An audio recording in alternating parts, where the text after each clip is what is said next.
কম বয়সে পিতাকে হারিয়ে মাত্র 11 বছর বয়সেই ফরগনা রাজ্যের সিংহাসনে বসেছিলেন জহিরুদ্দিন মোহাম্মদ বাবর। সিংহাসনে বসার পর থেকেই বাবরকে সাম্রাজ্য বাড়ানোর নেশায় পেয়ে বসে। প্রথমে তিনি উজবেকিস্তানের সমরকন্দ দখল করেন, সেটি ছিল 1497 সালের ঘটনা। এরই মাঝে দুবার তিনি সিংহাসন হারান।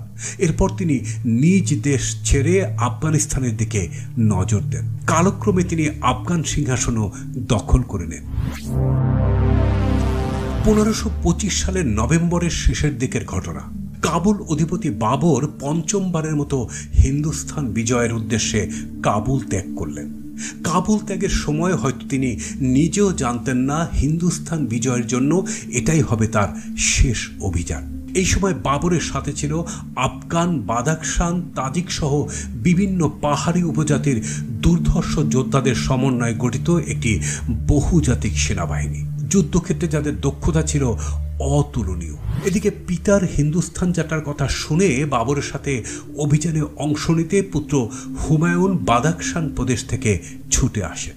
10 ডিসেম্বর বাবর তার বহুজাতিক সেনাবাহিনী নিয়ে পেশোয়ারে প্রবেশ করেন। এরপর রাবি নদী অতিক্রম করে তিনি পাঞ্জাবে পৌঁছান। পাঞ্জাবে প্রবেশ করা মাত্রই বাবরের সাথে মিত্র লঙ্গর খান নিয়াজি দেখা করেন। তার